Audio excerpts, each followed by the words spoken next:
Helping your brother. You see a lo ta'aseh, number one. Lo tiret shor achicha. What do you mean you should not see the loss of your brother's property, see it and not act upon it? So that's a lo ta'aseh.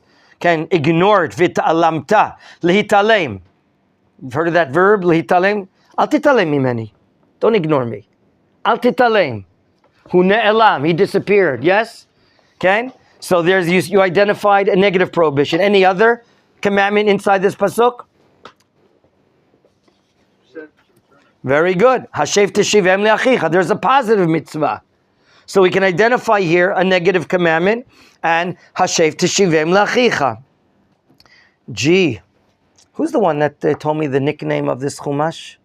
Who said it before? 1 second, Joshua, do you remember the nickname of this chumash? Do you know Mr. Goodman? Mr. Schimmel? Schimmel. David Schimmel, you don't know? He's one of my best friends. Eitan, do you know the nickname of this chumash? Tov, Asher, help us out. Mishneh Torah. One more time. Mishneh Torah. What's inside the word Mishneh? Review. Review. From the root of the word? Shnayim. Mishneh Torah.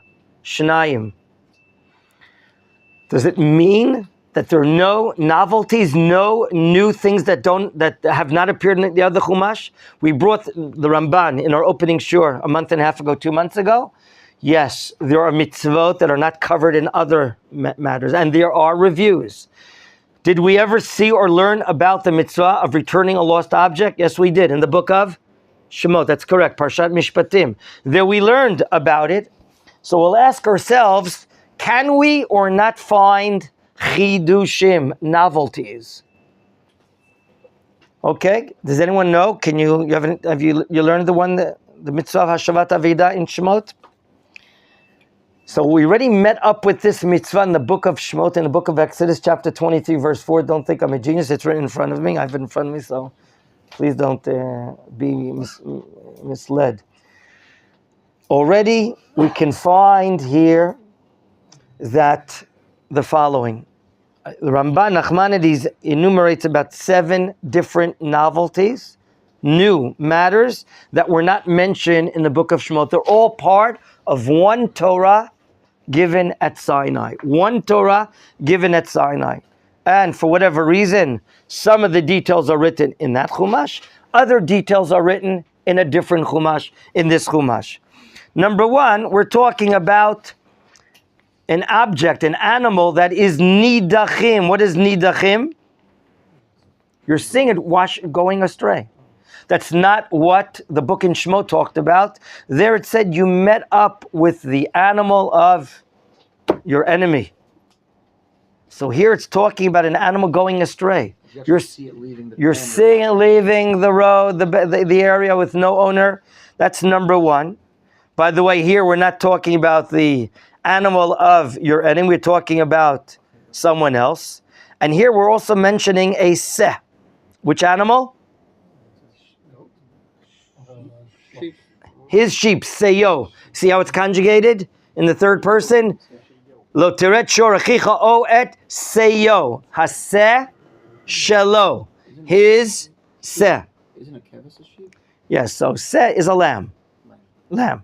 Okay, so it's mentioned here. It was not mentioned in the book of Shemot. Number 3. First of all, it says, Hashev teshivem liachicha. What's unusual about those 3 words, the end of the verse 1? Raise a question. Double language. Very good. Hashev teshivem. So we meet up with this. Tell the truth, David Adler. When you want to get a point across, do you repeat yourself? You're thinking too long. Yes or no? No, I didn't hear. So it's not, oh. When you want to get a point across to someone, do you once in a while repeat yourself? Yes. Does someone ridicule you while you're repeating yourself? No. Sometimes they'll send it to me. In any event, quote from Chazal, Dibra Torah Belashon B'nei Adam. Dibra Torah Belashon B'nei Adam. I'm adding the word, there are times that the Torah speaks the language of men. What does that mean? That sometimes there is a repetition of a word here or a word there in order to get a point across. Here we're talking about social, monetary matters of someone you know or someone you don't know.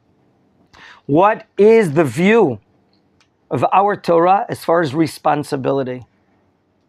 I want you right now to read this section, verses 1, 2, and 3. And can you tell me any term that's repeated not once and not twice, but even more? In a single pasuk? In all the 3 psukim of this section, can you find a term? Achicha. Oh, beautiful. How many times does the word achicha appear? 3, 4,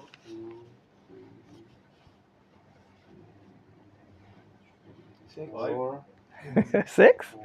Is there inflation here or are there really 6? There you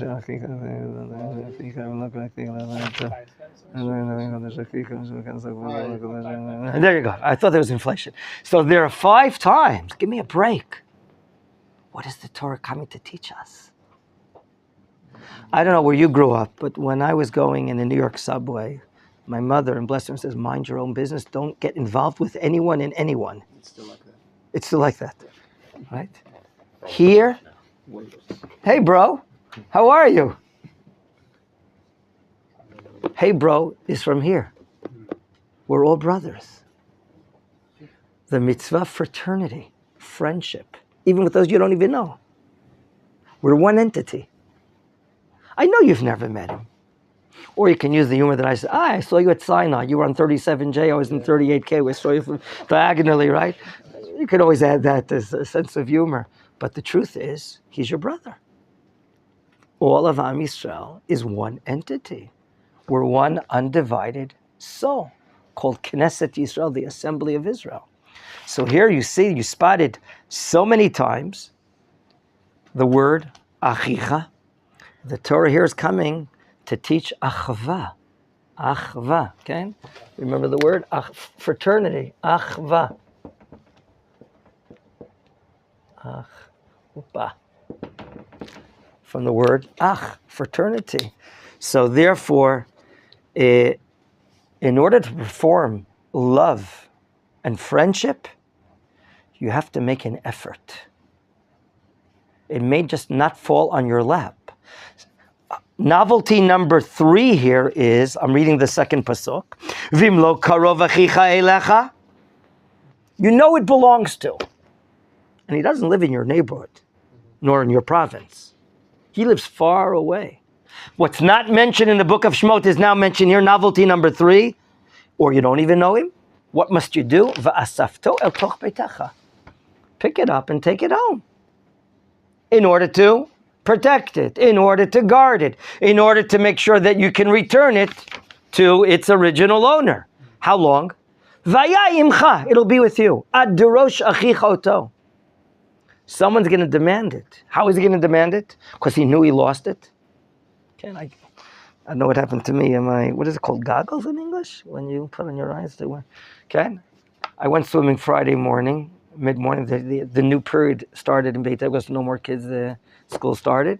And I went swimming, and I don't know. I can't find I go swimming Sunday morning, and in my tick, I don't find it. I go to the lifeguard to borrow a pair. I can't find it. I'm hoping someone did find it and will publicize it. And then, adrosh, I'm going to demand it. How will I demand it? How will I demand it? The oral Torah explains in the Mishnah, Masechet Bava Metzia, Elu Metziot, chapter 2, Simanim, something not written out in here in front of you, but in the oral Torah. Do you have a siman for your laptop, Asher? Do you have a siman? Do you know what it looks like? Do you know what color it is? Do you know what brand name it is? You know your laptop. Asher's like a computer engineer. He knows laptops. There are people that don't know, but if he can offer a siman, he lost something, says, look, I lost this. And it has a blue ribbon or this name or company, whatever. If there are not millions of them all over the country, then it'll be a problem. It's like, I lost a big pen. How many millions of big pens are there? Okay? That's why on all my pencils, I put my name on it. As my mother said in blessed memory, if you wouldn't have your head screwed to your shoulders, you'd lose that as well, maybe. In any event, I didn't put a tag on my neck or something if it gets lost. So, a novelty here is take care of the property. Asafto el toch beitecha. And manage it, take care of it. Maybe you have to air it out. It's something that has to be aired out once every few days. You took in an animal. What might you have to do? Feed it. Do you have to really accrue costs? So the Torah says, Adrosh achicha oto vashevoto lo. Rashi brings in the case. Can you please find Rashi in verse 2? Vashevoto lo. Of course you're going to return it to him. Didn't we already learn Hashev teshivem, you shall return it? Lahashiv is to return it. So why write again at the end of verse 2, Vashevoto lo? Do you see a repetition here? Do you understand, gentlemen? There's a repetition here. You already returned it. So Rashi brings a famous Talmudic statement. It's the second Rashi in Pasuk Bet.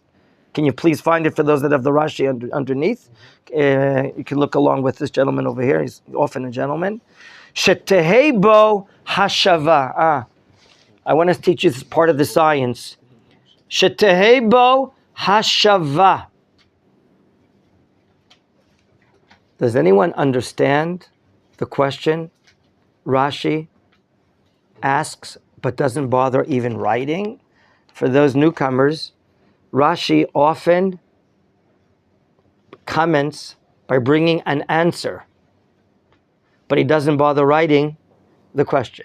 So you put your thinking cap on, and through the power of inference, you understand or assume what question did he ask that he's saying. Do you understand his question? What do you think his question he's asking? In which case you are not allowed to take in your house the animals for feeding. Now try to guide what you're saying to the text and raise a question on the text. The question is, should I pay for the food of the animal myself? Again, what? Should I pay for the food of the animal? Vashevoto lo. You're both ignoring the text. Vashevoto lo, the last two words of Pasuk Bet. What seems superfluous?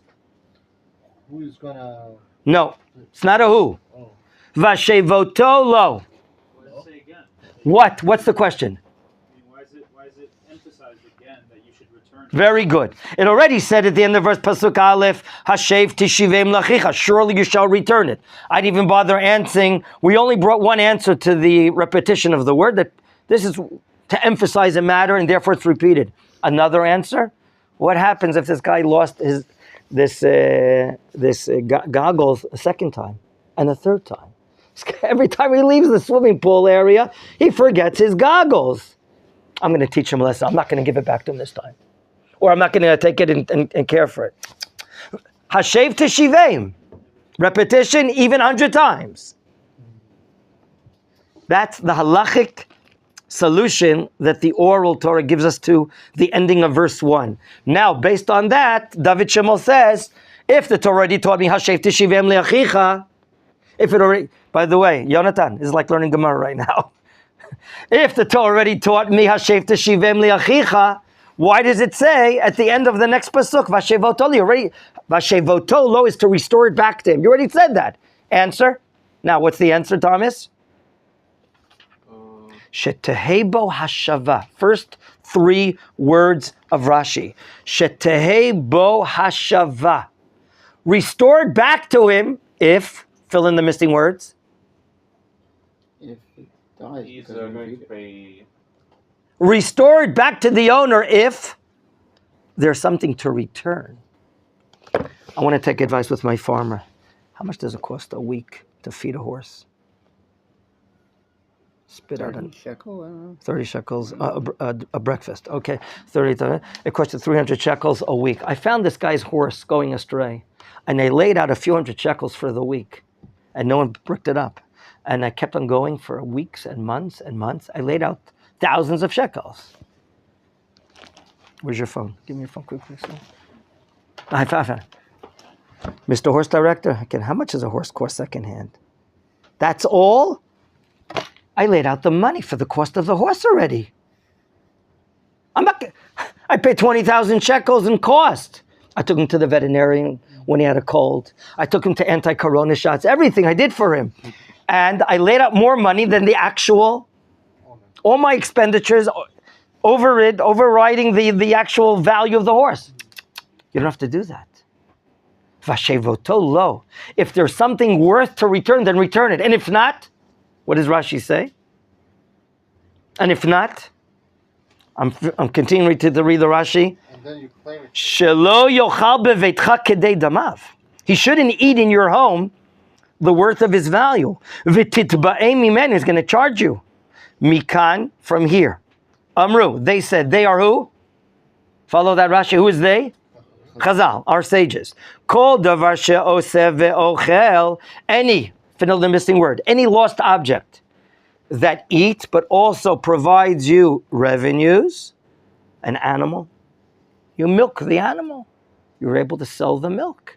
With what you're selling the milk, you're able to pay the cost of feeding the animal. But there are things that don't provide revenues for you. If the lost object is something that doesn't provide revenues, but ochel, he does eat, yimacher, sell him. Let's repeat the question that Rashi is asking, that doesn't bother writing, that we try to infer. Rashi says, Vashevotolo, again, by the way, part of the science of studying Rashi is, which phrase does Rashi quote? Something's bothering him, that he's quoting this word or these words.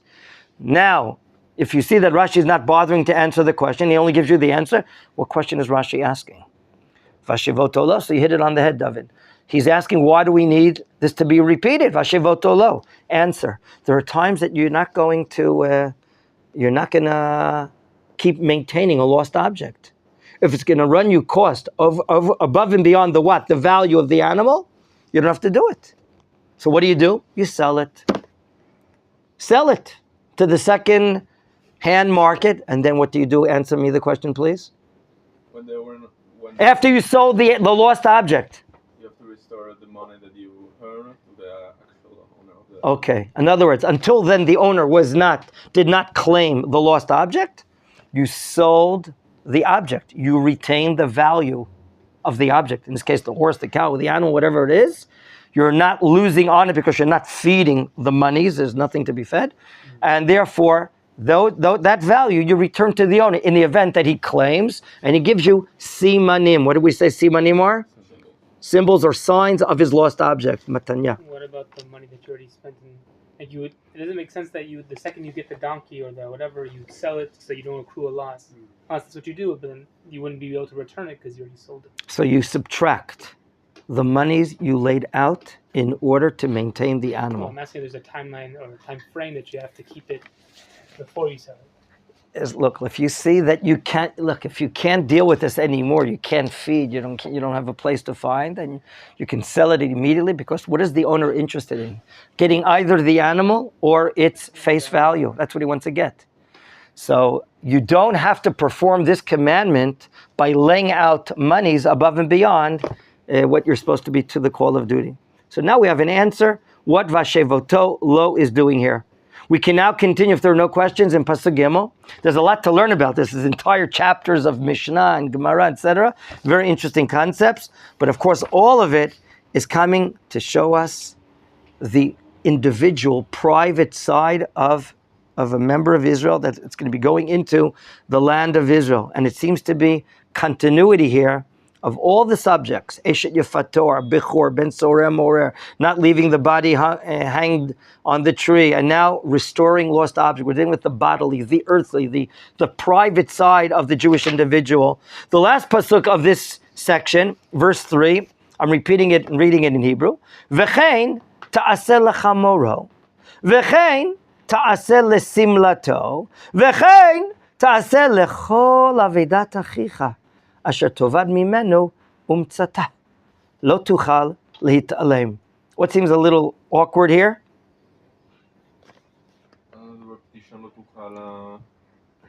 Lo tuchal lehit'alem. Aha. So you're saying, okay. So Thomas asked the question. Let's try to provide an answer right away. Is it repetitive? Lo tuchal lehit'alem? Yes. The first pasuk says, "V'yit'alamta." No, that's positive language. This is negative language. Okay? We saw v'it'alamta mehem. It's positive language. Here, lo tuchal litalem. The main difference will be what, Russell? What will be lo tuchal litalem? Perhaps it'll be a mitzvat lo ta'aseh. That wasn't mentioned in the opening pasuk. So this matter of returning lost property entails not only seeing and not acting, and the positive mitzvah of restoring, but also the negative mitzvah, lo tuchal litalem. So what? If there's a positive commandment and a negative commandment, my dear friends, this is his life that he's given to us. The ABCs of Jewish life, which entail everything from Aleph to Tav, from A to Z. In the event, I don't know about you, but I make mistakes. Sometimes I forget, sometimes I'm negligent. And now, especially the month of Elul, as we're coming now to the time we're about to reign the King of the universe over ourselves, it's the month that we're cleaning up, we're cleansing ourselves in many, many different ways. So if I know, if I failed, if I didn't succeed doing this or that, then I have the power of tshuva, the power of repentance. So I have to know when I'm repenting for what, where did I fall? Where did I mess up in a positive mitzvah, negative mitzvah? The more that I did make mistakes, so I have a greater bundle to do tshuva for. So I ask for more tshuva, and I say, you go into hiluch number 2, you go into shift number 3. It all depends where we're holding. So the more we know about this contains 2 positive mitzvot and 2 negative mitzvot, I'm more available now, aware of the tshuva I must do. But here you see that the return of a lost object includes every type of animal. In the beginning talked about a shor, and now a seh, and thirdly now a chamor. Why bother mention a chamor? Make clear that it's not animal specific mitzvah. So why mention a chamor? What specifies about a chamor? I mean, an ox or a sheep can be given as a sacrifice, but not a donkey. Why not? It's impure. Thank you. So chamor is a behema timeah. Can you repeat those 2 words? Behema timeah, an unclean animal. Okay, we talked about the chamor steaks yesterday. We don't eat them. A behema timeah. So what's the novelty? That even though it's a what? Behema timeah. If someone's behema timeah, like a chamor got lost, complete the sentence, you still have a mitzvah commandment to return. Now that'll be the novelty here, one of the 7 novelties. What about clothing? So we hear basically all types of objects are mentioned, animals, clothing, okay? So movable objects, non-movable objects. Lechol avedat achicha. Any object of your brother, asher tovad mimenu. Okay? Shall we go on? Mr. Seth. I don't know. I'm reading it in English, but I noticed in the beginning it says like if you see the animal like going off, like it's like running away almost. Yes. A garment or like an object can't like run away from somebody. You're right. That's too much of 20th century Fox and Hollywood, the world of imagination. You're right. So the word vita'alamta in the middle of verse 1 is only referring to animals that are going astray. But that word is not reflecting clothing, non-movable objects. You're right. It's not including that. So I'm saying like, So the word nidachim that are going astray are only applicable to movable objects which are running away, moving with feet. Okay? It's restricted to that. You're absolutely right. You have a rebound question? no, I'm just kind of wondering how they're connecting. This is all part of the same section. Then how are they connecting the like objects to living things? I'm not sure I understand your question. Like in the 3rd verse, it's saying like you should do the same thing for an object. Meaning, return it, restore it, return it, hold it until someone comes and demands and publicizes on the internet, I lost this in this place, etc. Absolutely. You had a question, Jonathan? what if something doesn't necessarily have immediate intrinsic value, but like let's say you like an antique, for example. There are certain things that like look totally worthless, but they could be worth thousands to a collector. Or something So it's like, something that totally could look- subjective to the owner. Right. Like a photo album, like a family Right. photo. Like for them, it has high value. but for Exactly. Sentimental, anyone else- that's right. So it has value. It's worth something. Or in the language of our sages, sheveh pruta. It's worth a minimum worth. God willing, you'll invite me to your chuppah when you're going to get married. Amen. And you're going to, the honorary rabbi doing the kiddushin is going to ask your two witnesses, and when you show them this gold band or ring that you will be sanctifying, betrothing your wife, and the two witnesses will be asked, gentlemen, do you think this is worth a minimal worth of a prutan? You spend thousands of shekels on it. Is it worth, a dime or something like? Yeah, it's worth. That's the minimum worth. So too, here has to be something has minimum worth. Minimum worth. So as a follow-up question to that, what if it's something like that's, I don't know, you find like a pen, like you said, like the thousands of bit pens that are around. Right. Like, So it's worth more we're than getting the now bit. into other questions. I'm going to give one quick answer. Right. If it doesn't have a sign, You don't have to return it. you don't have to return it. It's yours. Okay? There are a lot of these Pilot Super Grip 0.5 pencils walking around the country. Okay? Literally, if you found it, by law, it doesn't have a siman, doesn't have a sign. You can take it. Someone lost a dime. All dimes look alike, right? So the Talmud talks about all these things that have or do not have a siman. See Baba Metzia, chapter 2, Mishnah 1. It deals with all these matters. In the banknotes? Michal? And if you find kesef in a street, it's That's right.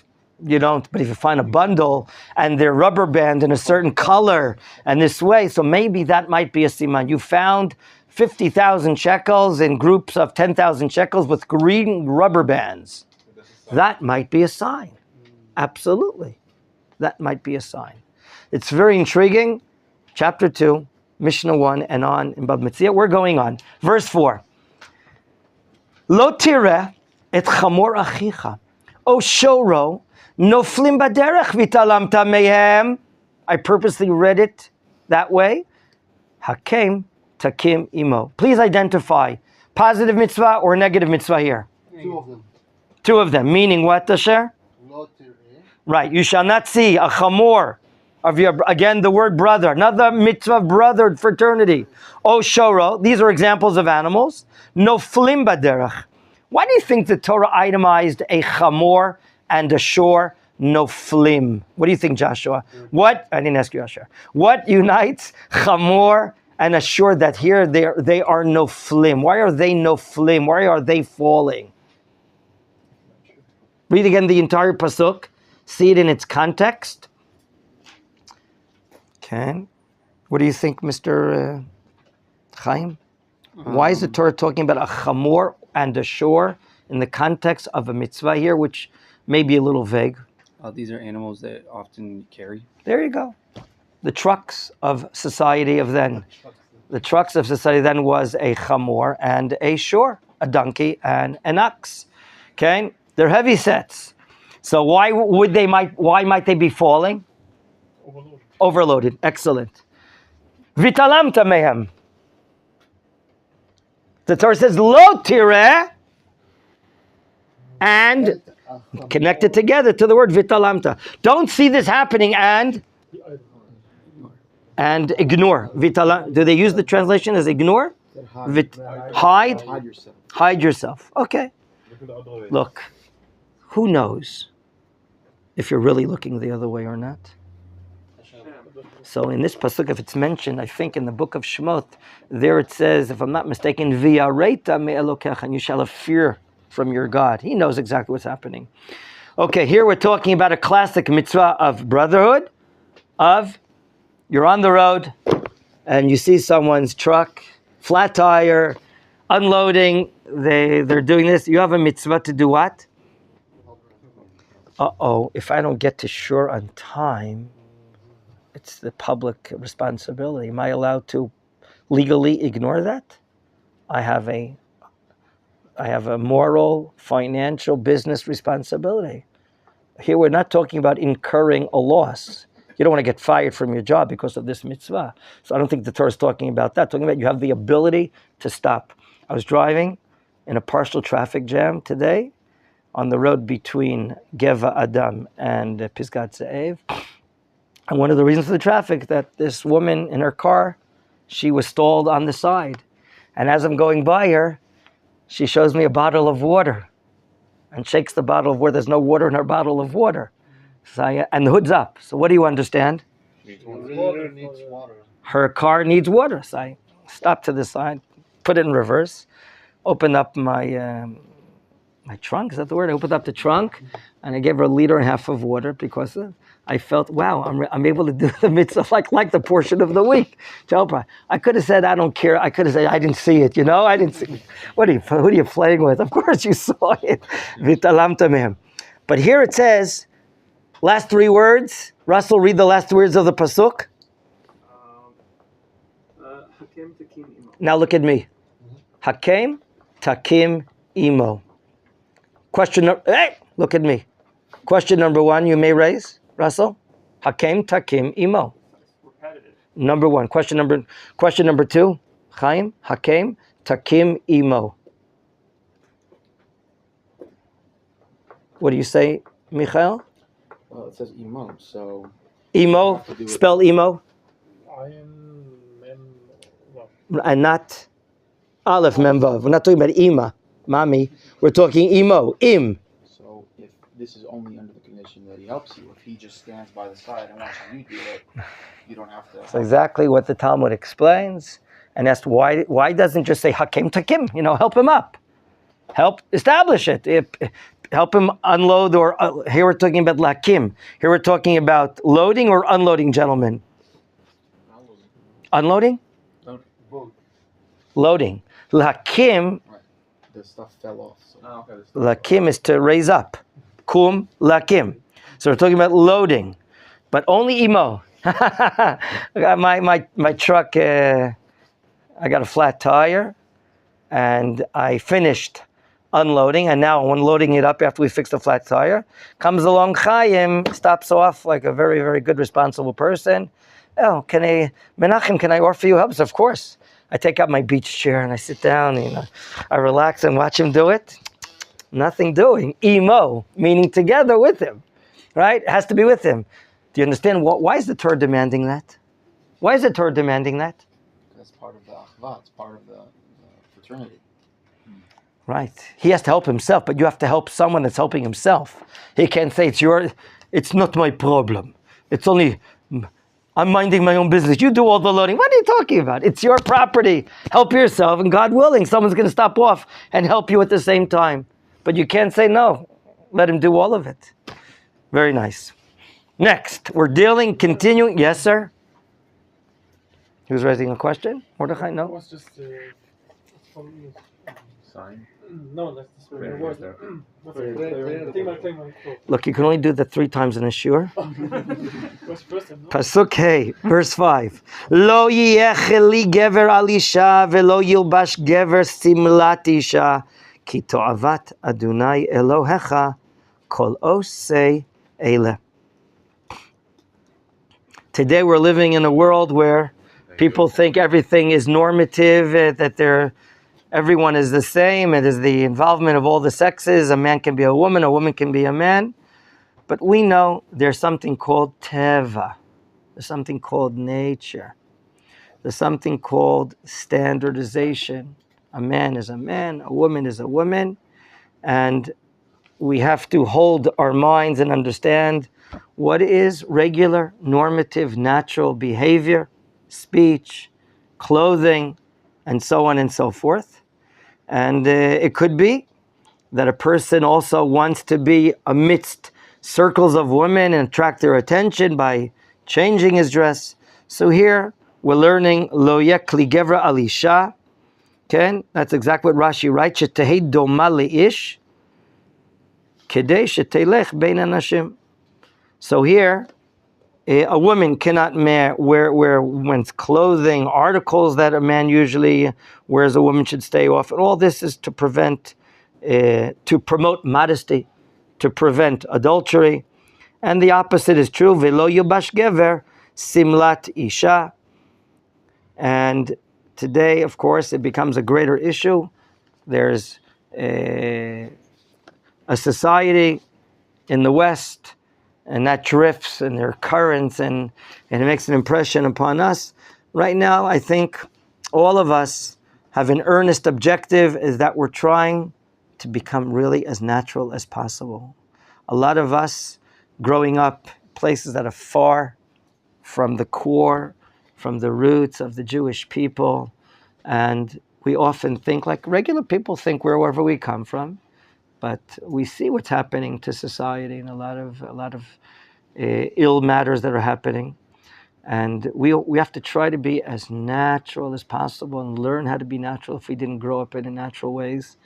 So this is a very loaded issue, but here we're talking about, again, the private, the bodily matters of the individuals. It seems to be really blending in with all the mitzvot that we've seen until here.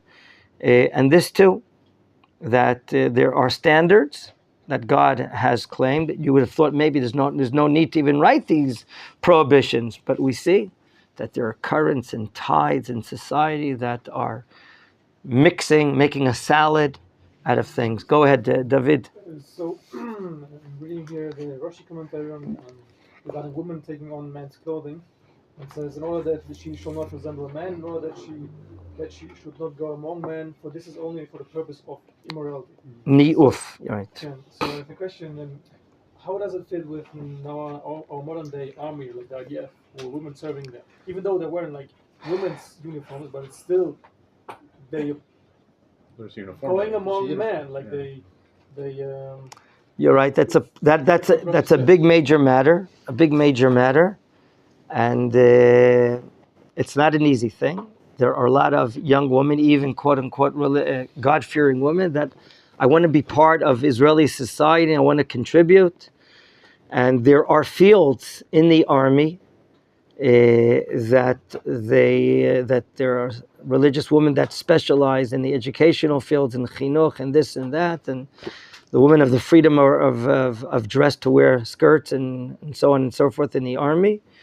And the obvious alternative, if they don't want to go in the army, for their conscience is of such that I don't want to mix with men only, the men I'm going to be dating and then marrying, God willing, is that they do national service.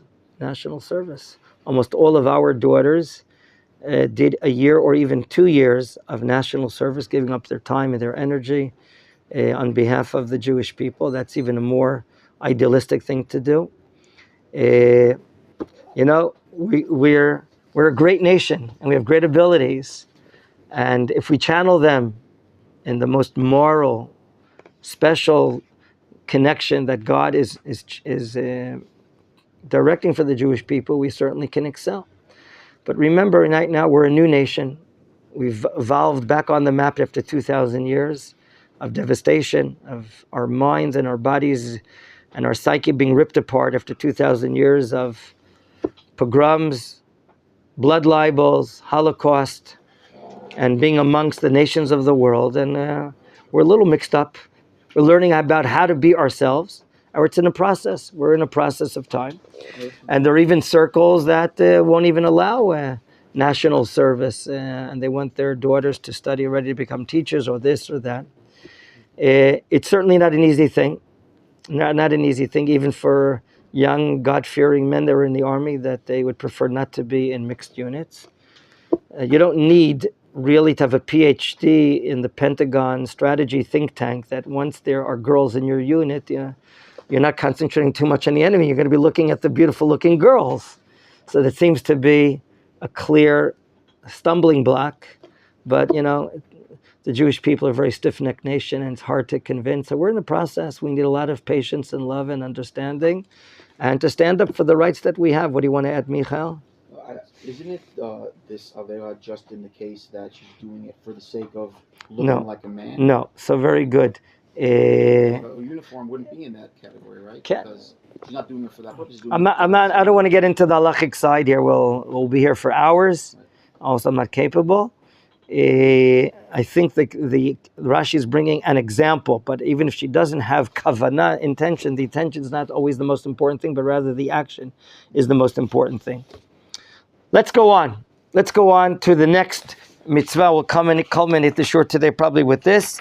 Ki yikarei kan tzipor lefanecha. Ki yikarei.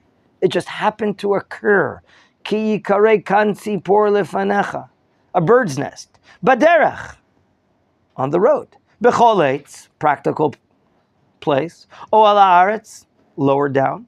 And what's there in the nest? Efrochim. Or O beitzim. And the mami, v'ha'em rovetzet ala efrochim, o ala beitzim. Commandment, lo tikach ha'em al habanim. This is not in your yard. This is not in your chicken, what is it called? Chicken coop. Coop. Okay, and this is something b'mikra. You're going to be meeting up with incidents in the land of Israel that are not heavenly, that starts from you, subjectivity, that's related to the material, the earthly. And you're hungry, you want a scrambled egg.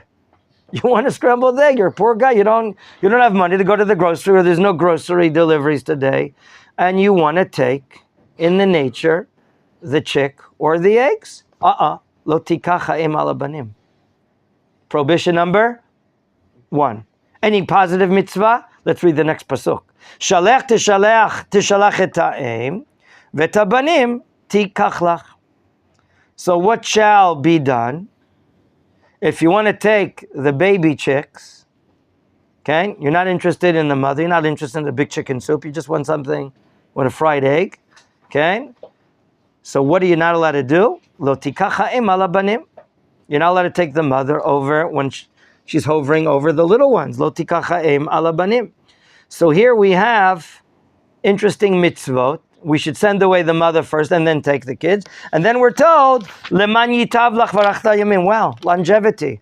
That is the sachar in this world. This mitzvah has caused a lot of writing in the Talmud and the medieval commentators. Shall we think about why does God want us to do this mitzvah? This is the mercy of God. Now we've arrived to the mercy of God. Ha'omrim shekan higiu rachamecha mishatkim oto, the Mishnah says. If someone says, this is where God's mercy has arrived to, so we silence him. Why? Because the mitzvot are not acts of mercy. The mitzvot are decrees of God. Does God tell us why to do this or why to do that? The whys, almost in every case, are not written in the Torah. We don't know the whys. Came along Rav Zrachi Alevi in the 1200s and wrote the book called Sefer HaChinuch. He enumerated 613 mitzvot according to the portions of the week, and he thought, you know what? I want to bring it closer to home. What could be, from a human standpoint, the reason behind this mitzvah, or to refrain from doing this action? And once I can try to examine and understand, maybe this is the reason, but at the same time he says we'll never know. Unless we have prophecy, and God says through prophecy. Would you say, Hashem? This is the reason. So maybe that's the reason. That'll be the reason. But we never received in prophecy the reasons.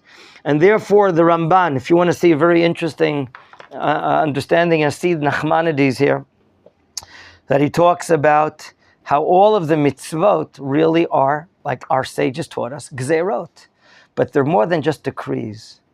All these actions, with proper thought, are coming to refine the men of Israel, the Jewish people, to refine us in our character traits, in our concepts of thought. All these actions are to make us better persons. There's a big difference between saying, here is the mercy of God, or here is God teaching you how to have proper attributes. We know that the Jewish people, indigenously, is that the proper word? Indigenously? Inherently, have 3 special character traits, as the oral Torah teaches us. Hanach lehem, leave them alone, the Jewish people, don't ridicule them. Hem baishanim, rachmanim, v'gomlei chasadim. The Jewish people have mercy. The Jewish people have shame. And the Jewish people bestow kindness. That's something deep down inside our nature. The question is, when do we show these attributes? When do we show mercy? When are we strict? When are we not giving in? When are we giving in more and more?